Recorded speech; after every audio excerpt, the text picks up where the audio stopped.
As we've seen time and again, there's no movie like a heist movie. The bad guys are the good guys, living glamorous lives, forming fantastic teams and pulling off stunning victories based on courage and meticulous planning. Think Ocean's 11, or The Usual Suspects, or The Italian Job. And maybe most of us are dreaming about what it must be like to live in that situation, but reality can sometimes script better tales than fiction ever can. We are taking full advantage of this at Top Trending, and in this episode we bring you 10 individuals and the deceptive intrigues that they've weaved to outwit law enforcement officers, making them the 10 smartest criminals of all time.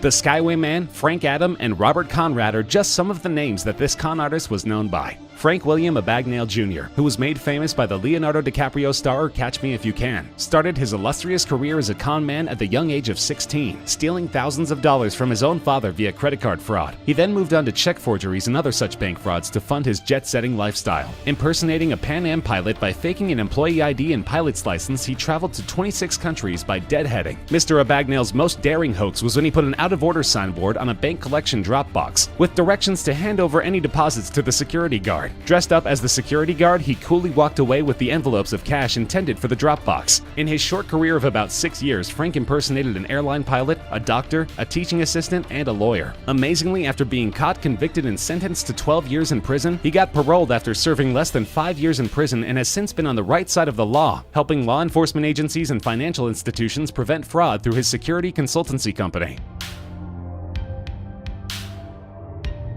On August 6, 2005, in the town of Fortaleza in Brazil, a gang of burglars stole 165 million real, or $71.6 million, from the Banco Central. The stolen money was all in old and damaged 50 real notes that had been taken out of circulation and untraceable. Their modus operandi? Tunneling 256 feet under the city. 3 months before the robbery, the gang rented a commercial property in the vicinity of the bank and set up a landscaping business as a front. As a result, no one thought twice about the truckloads of dirt that were seen leaving the premises regularly. The burglars thought of everything. The tunnel was well lit and ventilated. The premises were dusted with lime to avoid any fingerprints. They even managed to cut through 3.6 feet of reinforced concrete to enter the bank's vault. It is believed they may have had an insider at the bank helping them with their information on the alarm system and location of the vault. Some of the gang were caught and sentenced to prison, but many have become victims of kidnapping for ransom. Luis Fernando Ribeiro was one such victim, found murdered with 7 gunshot wounds after his family paid the ransom money. Some corrupt police officers were thought to be behind the kidnapping and murder, and 2 were even arrested. Despite several arrests made in this case, only 20 million of 165 million real have been recovered.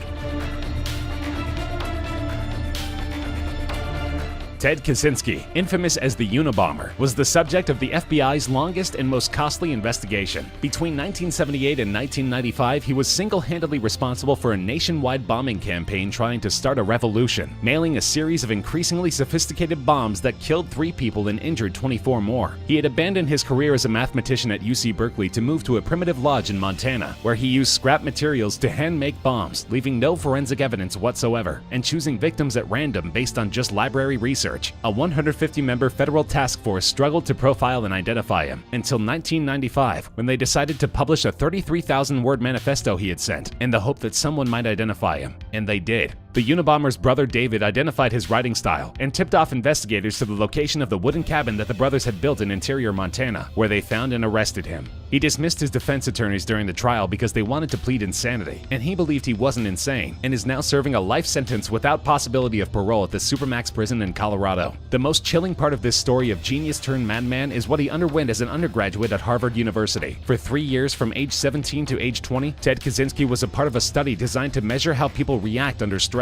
It was a purposely brutalizing psychological experiment where the subjects were every week faced with vehement, sweeping, and personally abusive attacks against their egos and most cherished ideals and beliefs. Perhaps this was a turning point that instilled in his mind the fear of modern society and technology and seeded the reign of terror.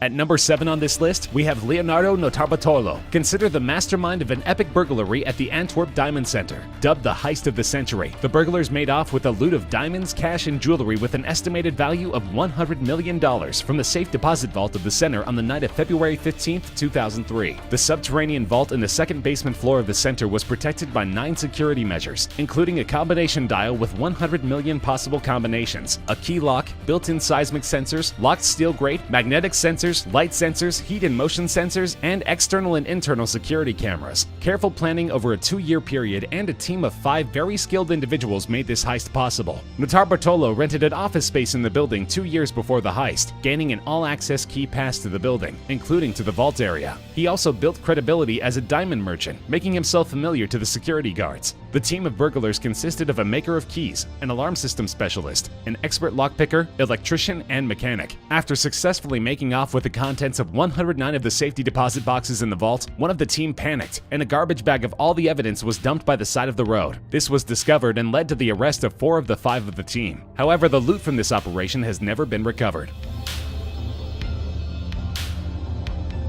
The Pink Panthers are an international jewel thief network that were reportedly responsible for the theft of over $500 million worth of gold and jewelry in over 350 robberies in 20 different countries across Europe, America, Asia, and Australia. The name was given by the British press in 2003 after a stolen diamond ring was found hidden in a jar of face cream, in much the same way that Peter Sellers had hidden a diamond in the crime comedy series The Pink Panther. Since then, though, the real-life Pink Panthers have accomplished some of the most audacious and glamorous heists in history, like the time in 2005 they posed as tourists in St. Tropez, robbed a jewelry store, and left on a speedboat. Or in 2006 Biarritz, where they painted the bench opposite the store they targeted so that potential witnesses wouldn't sit there. Or in Dubai 2007, when they drove a pair of Audi S8s into a jewelry store window and drove away in less than 3 minutes with more than $3 million of watches and diamonds. Recently, they've expanded their realm of operation with the largest art robbery in European history. 4 paintings worth over $163 million from a Zurich museum. And then they continued to set records with the largest diamond theft in European history, $136 million worth. Who are these people, you wonder? Well, it's actually between 200 and 220 of them, a spiderweb of connections between small groups of ex-Yugoslav armed personnel from Serbia, Montenegro, Croatia, and Bosnia, countries where they're now revered as folk heroes, and Pink Panthers movies have become legend.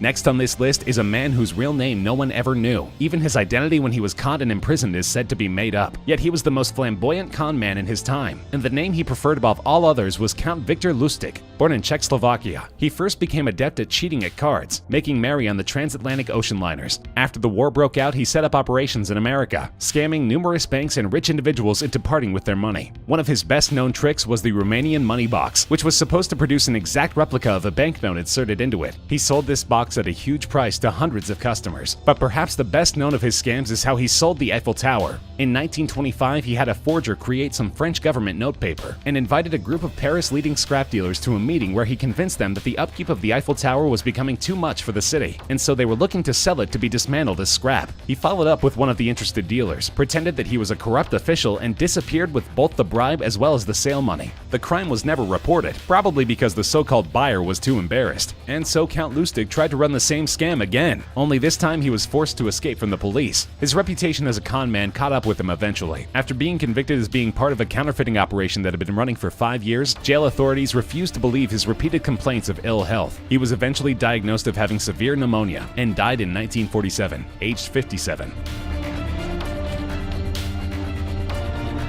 At number 4 on our list is Gerald Blanchard, a Canadian who committed some really daring thefts until he was caught, and apparently turned over a good leaf through the persistent effort of 2 local policemen. Born in 1972, his career began at the early age of 6, where he stole bottles of milk from the neighbor's porch. By the time he was 14, he graduated to fencing goods stolen from department stores, and soon he was mastering the art of electronic surveillance. In 1998, he parachuted onto the roof of the Schönbrunn Palace in Vienna, and outwitted security cameras and alarm systems to replace the priceless Sissy Star with a replica he'd purchased the previous day from the souvenir shop below, a daring heist that was only discovered weeks later. He then set about robbing a number of banks, usually by surveilling them while they were being built, and then robbing them of their cash the day before they were to be opened. It was during one such heist that an employee of a neighboring Walmart who had been scanning cars parked in the lot noticed odd equipment and later reported the license number to the police. This put a pair of policemen on his tail, and after years of pursuing him and tapping his phones as he went around the world, were able to catch him as he was orchestrating a credit card fraud operation. He cooperated greatly with police, taking them to the stolen CC Star and giving them inputs on safe banking practices. He never disclosed the identity of any of his accomplices, even if it meant that he had to serve extra time. He is in the process of developing himself a new career as a security consultant, but who knows what the future has in store.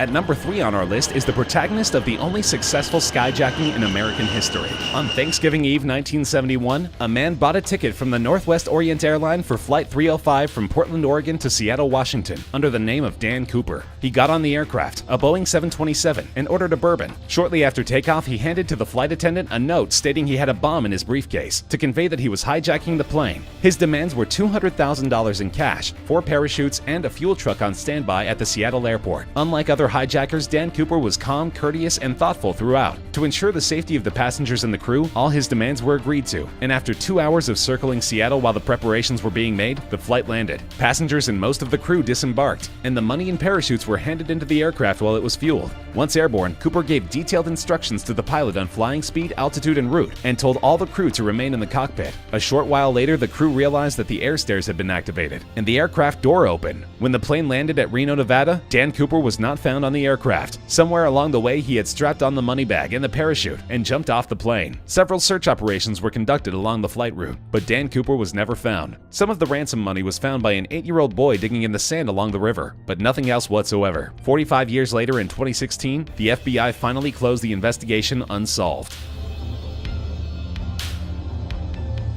Near the top of our list of the smartest criminals of all time is this set of twins involved in what just might be the perfect crime. In the early hours of the 25th of February 2009, a burglary was committed in one of Berlin's most luxurious department stores. 3 individuals wearing masks broke into the second floor of the massive Cutaway building and lowered themselves onto the main floor using a rope ladder. They entered a jewelry store and evaded all security systems, including motion detectors, then walked away with over 6 million euros worth of jewelry and watches. Since it was Sunday, the crime was only discovered the next morning. CCTV footage showed the complete heist, and the police found a key clue to finding the criminals. One glove had been left behind on site, with DNA material that could be traced. Investigations revealed not 1 but 2 perfect matches for the DNA. 2 identical twins named Hassan and Abbas O. They were both arrested and taken into custody. But since German law required that there has to be clear evidence that exclusively links each individual to the crime, in this case it was not possible to distinguish which, if any, of these 2 brothers was in the store. So they were both set free, and no trace was ever found of either the third man, or more importantly, the loot stolen from the store. At number 10 on our list is Al Capone, probably the most notorious American gangster of the 20th century. He rose to fame as the leader of the Chicago Syndicate during the Prohibition era, building vast interests in prostitution, gambling, as well as illegal breweries and a bootlegging network that stretched across the eastern United States. He cultivated a flashy media image and great relationships with local government and law enforcement, and was even viewed as a modern-day Robin Hood for his criminal activity. But he was also greatly feared for his violent track record of eliminating all competition and obstruction, and he became known as public enemy number 1. No less than 33 individuals were supposedly executed at his instructions, but no evidence could ever be found about his involvement in the murders, or even in his illegal activities, until the FBI decided to go after him for tax evasion in 1931. And due to shoddy legal defense on his front, he ended up being sentenced to 11 years in prison. His health started suffering soon after his incarceration, and he became debilitated and never returned to Chicago after he was eventually released from prison. That's it, folks, our list of the 10 smartest criminals we know. Do you agree? Disagree? Are there any stories of smart criminals you'd like to share? Do let us know in the comments section. We love hearing from you. If you enjoyed the video, feel free to like the video, share with friends, and subscribe to Top Trending for more regular countdown videos such as this one.